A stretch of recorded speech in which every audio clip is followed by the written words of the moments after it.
Hi, Solly. How are you? Hi, Linda. I'm good.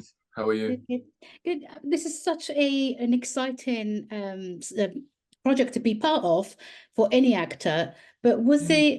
were you at all a fan of the genre before you were cast in the Um, role? so Western genre, I mean, I will admit that it wasn't something that I had seen much of, partly because I think like when I was growing up, it wasn't as popular really. It was like there was far less Western films being made.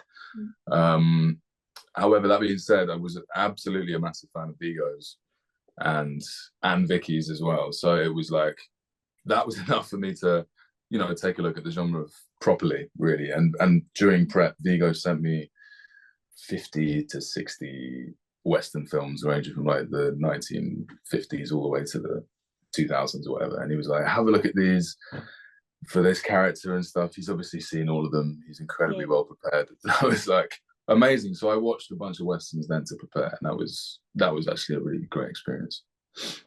Your character, let's just say he's a bit of a nasty piece of work.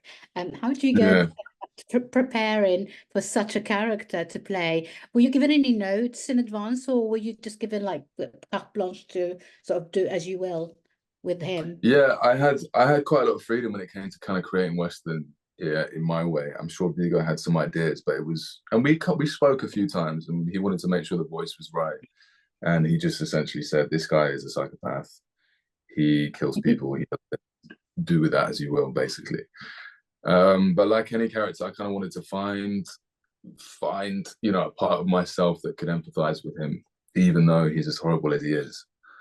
So that was tricky because he doesn't have very many redeeming factors, if any at all.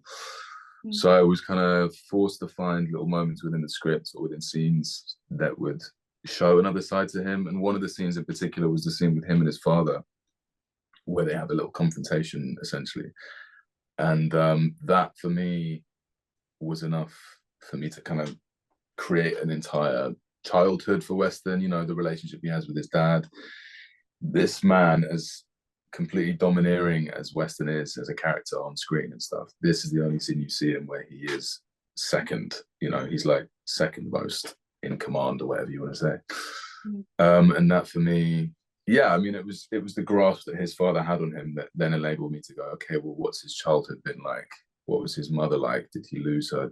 Is this why he's, you know, um, enamored by Vivienne? Is there some maternal? It's like all of this psychology stuff started to come to fruition from that scene. So that was helpful. I'm glad it was in there. And it's, homage to Vigo for writing a fleshed out character in the first place.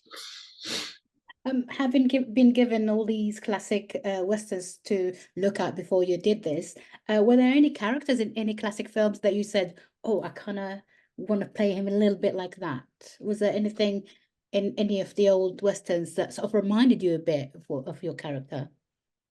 Yeah, it was kind of a more sinister side to John Wayne in Red River, which Right. is Vigo sent me. He said he was sent me this thing. This is one of his favorite Western films, and I said, "Wow, okay, I'm gonna have to watch that." And it was, yeah, out of the ones he sent me, it was one of my favorites too, for sure. But there was a sinister side to John Wayne in that film that I kind of was like, "Oh, okay, I'm gonna take that and parts of this and the way he rides his horse and his kind of calmness, even when dealing with, I don't know, stressful situations, whatever it is, just a little bit unhinged, basically." So that was quite interesting for sure. And we were actually filming on one of John Wayne's ranches in Mexico where we shot, which was, unbelievable. Yeah. I spoke to Danny Houston yesterday, and Uh-huh. you've got quite a bit of screen time with him. I was Mm. wondering, were there any conversations that you had about his own sort of his father's legacy in the Western world? Did you get to ask him anything, or like, did you learn anything from him? Yeah, I mean, he spoke about his dad on a few occasions when we were filming some scenes or something. He was like, "Oh yeah, that reminds me of this film that my father did and whatnot." And of course, Danny is just such a great person and a great actor, and he was one of the people on set that I felt myself getting quite close to. And I feel like he was looking out for people a lot, and he was it was very nice spending time with him away from set as well as on set as well. But yeah, he definitely he just kind of oozes knowledge when it comes to this kind of stuff, you know. So I was definitely looking at him and seeing what he was doing, as well as Viggo and Vicky and Garrett. You know, it was for me a massive learning experience as well as, you know, work. It was really great fun. Wonderful. Thank you so much for your time, and congratulations again. I absolutely love the film. Your character is, I don't think he's just very forgettable, to be honest with you. So thank you so much. Thank you. Ladies and gentlemen, you're watching Hey You Guys! Hey, you guys! Hey, you guys! Hey, that's what they all say. Hey, you guys! Hey, you guys!